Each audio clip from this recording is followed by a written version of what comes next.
Hello students, welcome back. आज हम करेंगे क्लास 9 का चैप्टर नंबर 7 जो कि हमारे पास है work, energy and simple machine. तो सबसे पहले हम डिस्कस करते हैं।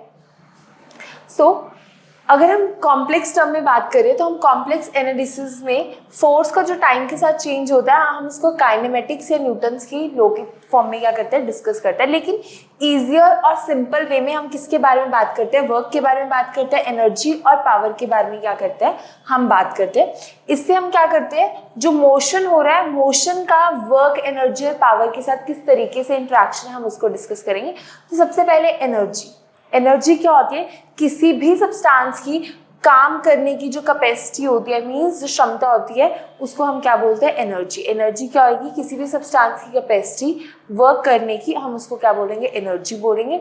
उसके बाद सिंपल मशीन्स क्या है, मशीन क्या है, ऐसी डिवाइसेस जो हमें क्या करते हैं, हेल्प करते हैं किसी भी टास्क को परफॉर्म करने के लिए, हम उनको क्या बोलेंगे, मशीन्स बोलेंगे। साइंस के अंदर जो हमारे पास वर्क है, इसको हम फॉर एग्जाम्पल, अगर मैं पिछले 5 घंटे से यहाँ पे खड़ी हूँ और एक बहुत बड़ा सामान पकड़ के, तो मीन्स जो मैंने वर्क किया वो कितना है, 0। क्यों? क्योंकि जब तक मैंने अपनी पोजीशन चेंज नहीं की तब तक मेरा वर्क क्या होगा, 0 होगा। तो मीन्स साइंस की फॉर्म में अगर मैं बात करूँ तो वर्क क्या होगा, जब तक मैंने कोई ना कोई फोर्स नहीं लगाया और अपनी पोजीशन को चेंज नहीं किया तब तक मुझे वर्क नहीं मिलेगा। वर्क जो होगा, वर्क की कोई भी डायरेक्शन नहीं होती, तो ऐसी क्वांटिटीज जिनकी सिर्फ वैल्यू होती है, ठीक है, उनको हम क्या बोलते हैं, स्केलर क्वांटिटीज। हम उनको क्या बोलेंगे, scalar quantities. The quantities those who have only magnitude and no direction, हम उनको क्या बोलेंगे, स्केलर क्वांटिटीज हम उनको बोलेंगे। आप यहाँ पे देख सकते हैं, ठीक है, एक पर्सन है, उसने 5 kg का बैग उठाया हुआ है, कौन सी हाइट पे, 1 मीटर पे, ठीक है। अब जो वर्क डन है, ठीक है, हमने इसको कैसे कर दिया, यहाँ पे मास कितना है हमारे पास, 5 kg। जी की वैल्यू हमें ऑलरेडी पता है, जी हमारे पास क्या होता है, ग्रेविटेशनल कांस्टेंट, हम प्रीवियस चैप्टर में करके आ चुके हैं, 9.8 मीटर पर सेकेंड स्क्वायर। तो उससे हम क्या निकालेंगे, हमारे पास वर्क डन की क्या निकालेंगे, वैल्यू डालेंगे। लेकिन अगर डिस्प्लेसमेंट चल ही नहीं रहा, डिस्प्लेसमेंट 0 हो गई, तो हमारे पास जो वर्क डन होगा वो भी क्या हो जाएगा, 0 हो जाएगा। और वर्क की जो यूनिट होती है, मींस जैसे अगर मैं मास की बात करूं, मास मेरे पास ग्राम में होगा या केजी में होगा, जो वर्क होगा वो मेरे अंदर किसके अंदर होगा, जूल्स के अंदर मुझे क्या करेगा, वर्क रिप्रेजेंट होगा, जिसकी सिंबल होगा capital J। Unit will be joules and symbol will be capital J. So how will I define 1 joule of work done? So 1 joule of work done क्या होगा, where a constant force, एक constant force लग रहा है कितने का, 1 Newton का, to an applied to an object, और उसने कितनी डिस्प्लेसमेंट शो की, और वो डिस्प्लेस हुआ है बाय 1 मीटर, तब मैं क्या बोलूंगी कि 1 जूल ऑफ वर्क क्या हुआ है, किया गया है। नेक्स्ट हमारे पास यहाँ पे है कि वर्क 0 कब होगा, in which cases the work done will be 0। Work done कब होगा, 0 होगा। सबसे पहले एक बॉल है, वो यहाँ पे पड़ी है, मैंने उसके ऊपर कोई भी फोर्स नहीं लगाया, फोर्स क्या होगा, 0 होगा। सो मीन्स अगर ये वैल्यू 0 होगी तो anything multiply by 0 will be 0, तो मेरे पास वर्क क्या आ जाएगा, 0 आ जाएगा। नेक्स्ट, मेरे पास एक वॉल है, मैं इस वॉल को धक्का लगा रही हूँ, ठीक है, मैं फोर्स लगा रही हूँ, लेकिन ये वॉल अपनी पोजीशन से नहीं हिल रही, तो मीन्स डिस्प्लेसमेंट कितनी होगी इस केस में, मेरे पास 0। किसी भी चीज को 0 से मल्टीप्लाई किया, अगेन मेरे पास वर्क कितना आ जाएगा, 0 आ जाएगा। नेक्स्ट, यहाँ पे मेरे पास फोर्स लग रहा है अपवर्ड डायरेक्शन में इस बॉक्स को पकड़ने के लिए, लेकिन जो डिस्प्लेसमेंट क्या हो रही है, वो मेरे पास फोर्स और डिस्प्लेसमेंट जब मेरे पास एक दूसरे से परपेंडिकुलर होंगे, मींस 90 डिग्री का एंगल बनाएंगे। फॉर एग्जांपल, एक गर्ल है, वो एक बॉक्स को क्या कर रही है, कैरी कर रही है हॉरिजॉन्टली, वर्टिकली नहीं, हॉरिजॉन्टली। तब हॉरिजॉन्टल के केस के अंदर कौन सा एंगल बनेगा, 90 डिग्री का, और जो वर्क डन होगा वो मेरे पास कितना आ जाएगा, 0 आ जाएगा फिर से। सो ये 3 केसेस है, जब मेरे पास फोर्स 0 है, जब मेरे पास डिस्प्लेसमेंट 0 है, और थर्ड केस क्या है, जब मेरे पास फोर्स और डिस्प्लेसमेंट एक दूसरे से परपेंडिकुलर है। परपेंडिकुलर मींस दोनों के दोनों कितने का एंगल बना रहे हैं, 90 डिग्री का एंगल मेरे पास बना रहे हैं। Next, positive and negative work done.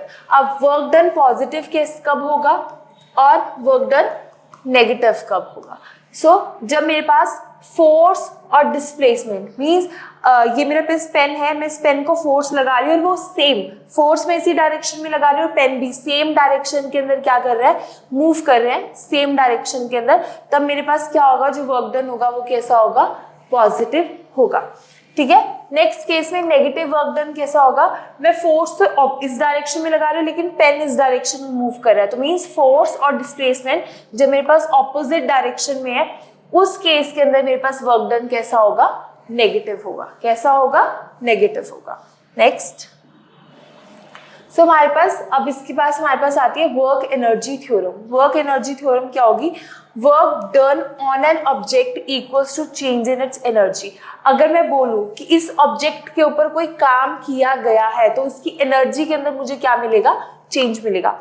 सो एक फील्डर है, उसने क्या किया, क्रिकेट बॉल को थ्रो किया और उसने क्या किया, वर्क किया बॉल को थ्रो करने के लिए, और उसके क्या हुआ, उसके बाद उसने क्या किया, एनर्जी को एक्वायर किया, जिससे क्या किया, उसने क्या किया, विकेट को हिट किया। इसका एग्जांपल क्या है, मेरे पास कोई एनर्जी है, मेरे पास एक बॉल है, मैंने उस बॉल को फेंका और वो बॉल विकेट पे जाके गई और विकेट को क्या कर दिया, उसने गिरा दिया। तो उस बॉल के पास एनर्जी कहाँ से आई, मैंने अपनी एनर्जी उसको क्या कर दी, ट्रांसफर कर दी। So this is work energy theorem. Means अब जो फील्डर है उसने क्या किया है, अपनी वर्क किया और एनर्जी वर्क डन कहाँ पे ट्रांसफर कर दिया, बॉल को, और उस बॉल के पास क्या आ गई, एनर्जी आ गई, जिसने क्या किया, उस विकेट को क्या कर दिया, उसने हिट कर दिया। नेक्स्ट हमारे पास हम देखेंगे एनर्जी की हमारे पास कितनी फॉर्म्स होती है। एनर्जी क्या होगी, capacity to do work, means काम करने की जो क्षमता है हम उसको क्या बोलेंगे, एनर्जी बोलेंगे। तो सबसे पहले हमारे पास होती है न्यूक्लियर एनर्जी। न्यूक्लियर एनर्जी का सोर्स क्या होता है हमारे पास, एटॉमिक या फिर न्यूक्लियस। न्यूक्लियाई क्या आएंगे हमारे पास, इसके क्या होंगे, सोर्सेज होंगे। Number 2 is chemical energy. Chemical energy हमें कहाँ देखने को मिलती है, फ्यूल्स के अंदर, जैसे हम कोल, पेट्रोलियम या फिर वुड को क्या करते हैं, बर्न करते हैं, जहाँ पे हमारे पास केमिस्ट्री इन्वॉल्व होती है, मींस एटम्स के बीच में क्या इन्वॉल्व होगा, बॉन्ड यूज होगा। नेक्स्ट इज साउंड एनर्जी, जिसके अंदर हमारे पास क्या इन्वॉल्व होती है, वाइब्रेशंस क्या होती है हमारे पास इन्वॉल्व होती है इसके अंदर। नेक्स्ट हमारे पास आती है लाइट एनर्जी। लाइट एनर्जी हमें कहाँ से मिलती है, सन से, और ये क्या है, सबसे बड़ा सोर्स है हमारे प्लैनेट पे एनर्जी का, जिससे क्या होता है, जो प्लांट्स होंगे वो क्या करेंगे, अपना खाना बनाएंगे। Next is electrical energy. Electrical energy में जनरली क्या मूव करते हैं, चार्जेस, और चार्जेस में भी क्या मूव करेगा हमारे पास, इलेक्ट्रॉन मूव करेगा। Next is thermal energy. Thermal energy this is a symbol for the thermal, किसकी वजह से होती है, हीट की वजह से होती है। And next is mechanical energy, means कोई भी मशीन काम कर रही है वो किसकी वजह से कर रही है, हमारे पास मैकेनिकल एनर्जी। ये अब मेरे पास जितने भी एग्जांपल्स है सारे के सारे क्या है, मेरे पास एनर्जीज ही है, बट उनकी डिफरेंट क्या है, फॉर्म है। यहाँ पे आपको दिया हुआ है, आपने खाना खाया, जब आपने खाना खाया आपके अंदर कौन सी एनर्जी थी, केमिकल एनर्जी। आपने खाया, केमिकल एनर्जी गेन की, उसके बाद आपने क्या किया, अपने मसल्स को यूज किया है, जब आपने अपने मसल्स को यूज किया तो कौन सी एनर्जी होगी, मैकेनिकल एनर्जी। तो मींस यहाँ पे जो केमिकल एनर्जी है it is getting converted into mechanical energy. वो किसके अंदर कन्वर्ट हो रही है, हमारे पास मैकेनिकल एनर्जी में क्या हो रही है, कन्वर्ट हो रही है। सो ये जो डेरिवेशंस है यहाँ पे, ये सारी की सारी हम अपने प्रीवियस चैप्टर के अंदर, मोशन चैप्टर के अंदर करके आ चुके हैं। सो इसके अंदर हमारे पास क्या है, काइनेमेटिक्स, यानी कि एस को हम क्या रिप्रेजेंट करते हैं, काइनेमेटिक्स। तो ये किसके इक्वल होती है हमारे पास, v square minus you square. v हमारे पास क्या होती है, फाइनल वेलोसिटी, और u हमारे पास क्या होगा, इनिशियल वेलोसिटी। फॉर एग्जाम्पल एक कार है, वो 10 किलोमीटर पर आवर की स्पीड से स्टार्ट की है, फिर आफ्टर 10 मिनट्स उसने 20 किलोमीटर की स्पीड क्या कर ली, अटेन कर ली। तो मीन्स जिस स्पीड से उसने स्टार्ट किया 10 किलोमीटर पर आवर, वो क्या होगी उसकी इनिशियल वेलोसिटी। फाइनली उसने कितनी गेन कर ली, 20, तो वो क्या होगी उसकी फाइनल वेलोसिटी, यानी 20 किलोमीटर पर आवर। और ए हमेशा हमारे पास क्या होता है, एक्सलरेशन। ए क्या होता है, एक्सलरेशन। ठीक है। सो यहाँ पे हमारे पास है वर्क डन किसके इक्वल होता है, हमारे पास फोर्स इनटू डिस्प्लेसमेंट, और डिस्प्लेसमेंट की वैल्यू यहाँ पे हमें कितनी दी हुई है, v square minus you square by 2a। तो हमने क्या करना है, यहाँ पे a की वैल्यू को पुट कर देना, और जिसके पास हमारे पास फॉर्मूला क्या आ जाएगा, W equals to half mv²। और W यहाँ पे क्या है हमारे पास, काइनेटिक एनर्जी। तो हमारे पास जनरली हम दो एनर्जीज की बात करेंगे, एक है काइनेटिक एनर्जी, दूसरी है पोटेंशियल एनर्जी। काइनेटिक एनर्जी होती है energy gain due to the motion, किसी भी ऑब्जेक्ट की मोशन की वजह से जो एनर्जी होती है हम उसको क्या बोलते हैं, kinetic energy. So kinetic energy का फॉर्मूला क्या है, half into mass into velocity. For example एक ऑब्जेक्ट है जिसका मास है मेरे पास 10 kg, ठीक है, और उसकी वेलोसिटी जो दी हुई है मेरे पास वो दी हुई है 2 मीटर पर सेकेंड। सो आपने उसका क्या निकालना है, आपने उसकी पोटेंशियल एनर्जी निकालनी है। आप डायरेक्ट वैल्यूज को पुट करेंगे, वैल्यू को पुट करेंगे तो means kinetic energy equals to half, mass कितना दी हुआ है 10 एंड पोटेंशियल आपके पास वेलोसिटी कितनी दी हुई है 2, तो 2 का स्क्वायर कितना होगा 4। तो कटिंग हो गई हमारे पास, काइनेटिक एनर्जी की वैल्यू हमारे पास कितनी आएगी 2 10 20। अब यूनिट क्या लगाएंगे, जूल। हमने स्टार्टिंग में डिस्कस किया था जो एनर्जी की यूनिट होगी वो क्या होगी, जूल होगी, ठीक है। सो हमारे पास जो काइनेटिक एनर्जी है, काइनेटिक एनर्जी हमारे पास क्या होती है, energy possessed by an object due to its motion. Means जो मोशन की वजह से अगर कोई भी ऑब्जेक्ट एनर्जी को पोजेस कर रहा है हम उसको क्या बोलते हैं, it is a kinetic energy. अगर मेरे पास किसी की वेलोसिटी इंक्रीज हो रही है, मैं बोल रही हूँ यहाँ पे जो वेलोसिटी है ये 2 से 4 हो गई, अगर ये 2 से 4 हो गई यहाँ पे, यानी कि 4 का स्क्वायर 16, तो यहाँ पे 8 आ जाएगा, तो यहाँ पे क्या बन जाएगा 80। तो मीन्स अगर मेरे पास वेलोसिटी इंक्रीज होगी तो मेरे पास काइनेटिक एनर्जी भी क्या होगी, यहाँ पे इंक्रीज हो जाएगी। नेक्स्ट हम बात करते हैं पोटेंशियल एनर्जी। पोटेंशियल एनर्जी क्या होती है, जो एनर्जी कोई भी ऑब्जेक्ट पोजेस कर रहा है ड्यू टू इट्स पोजीशन, जो किसकी वजह से है, उस ऑब्जेक्ट की पोजीशन की वजह से जो एनर्जी वो ऑब्जेक्ट अटेन कर रहा है हम उसको क्या बोलते हैं, पोटेंशियल एनर्जी। पोटेंशियल एनर्जी को हम कभी भी हॉरिजॉन्टली नहीं मेजर करेंगे, कभी भी हम इस चेंज को हॉरिजॉन्टली मेंशन नहीं करेंगे, हम इसको हमेशा कैसे लेंगे, वर्टिकली लेंगे। और इसके अंदर हमारे पास क्या आएगा, जी यानी कि ग्रेविटेशनल कांस्टेंट जो होगा हमारे पास, जी की वैल्यू 9.8 मीटर पर सेकेंड स्क्वायर, हम उसको क्या करेंगे, यूज करेंगे। अब यहाँ पे आपको बस एक क्वेश्चन दिया हुआ है, एक बॉल है, नीचे यहाँ पे सैंड है, अब मैंने उस बॉल को एक हाइट से क्या किया है, नीचे थ्रो किया। अब जितनी ज्यादा बॉल क्या होगी मेरे पास डिस्प्लेस होगी, वो मुझे क्या बताएगी कि उस ऑब्जेक्ट के पास उतनी एनर्जी है। अगर फॉर एग्जांपल मेरे पास कम सैंड क्या कर रही है, डिस्प्लेस कर रही है, तो मीन्स उस ऑब्जेक्ट के पास एनर्जी क्या है, कम है। लेकिन अगर मेरे पास ज्यादा सैंड क्या कर रही है, डिस्प्लेस कर रही है, तो मीन्स उस ऑब्जेक्ट के पास जो एनर्जी है वो क्या है, ज्यादा है। नेक्स्ट हमारे पास कंजर्वेशन ऑफ मैकेनिकल एनर्जी। वो बोल रहे हैं कि हमारे पास जो काइनेटिक एनर्जी और जो पोटेंशियल एनर्जी है, means energy due to a motion and energy due to a position, वो हमेशा कैसी रहती है, कांस्टेंट यानी कि सेम रहती है।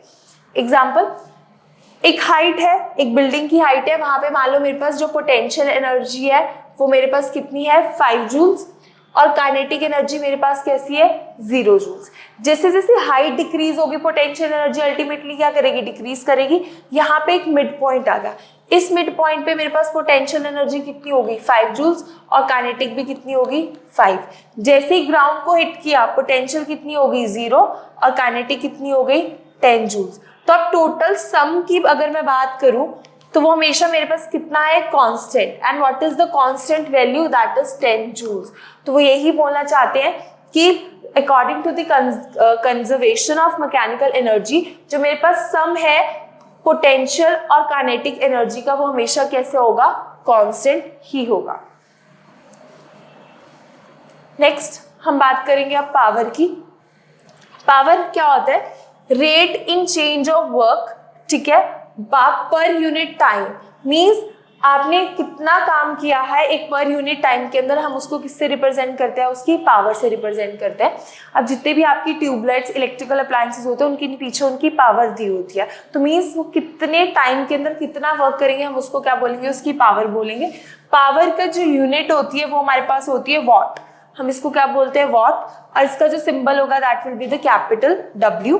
और पावर क्या होती है, work done means joules upon second. ये हमारे पास क्या होगी, पावर की क्या होगी, हमारे पास यूनिट होगी। अब जो कमर्शियल यूनिट होती है हमारे पास पावर की, दैट इज हॉर्स पावर।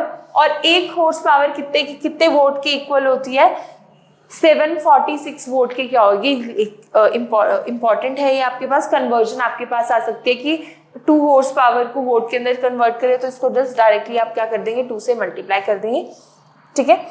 अब अगर आपने ज्यादा काम किया है एक पर्टिकुलर टाइम के अंदर, तो आपने पावर भी क्या किया है, ज्यादा इस्तेमाल किया। अगर आपने क्या किया है,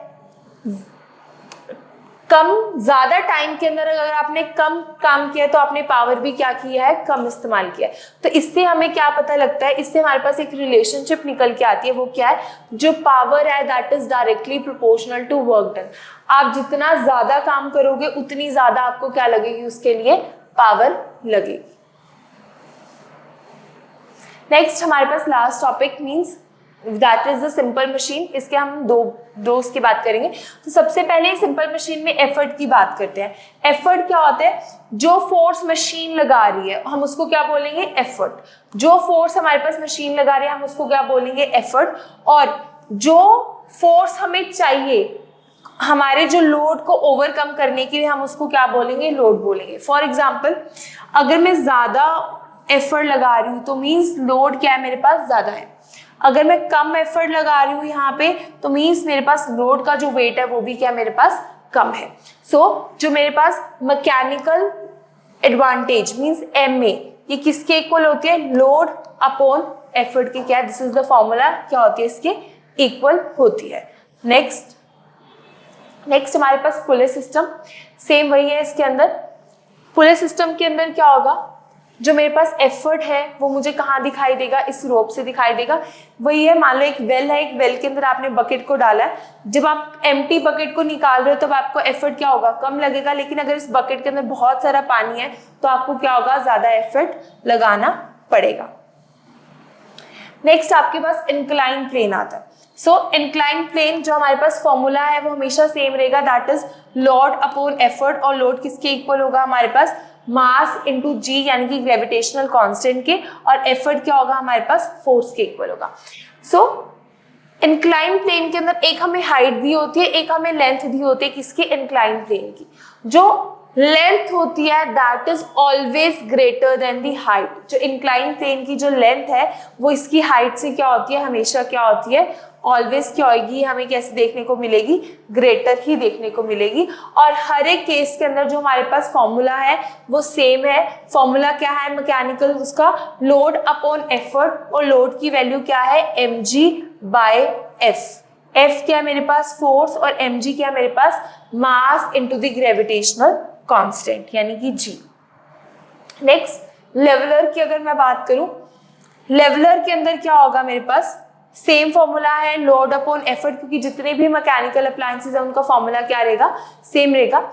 अब यहाँ पे इसकी मेरे पास 2 आर्म्स होती है, एक होता है D1, एक होगी यहाँ पे D2, ठीक है।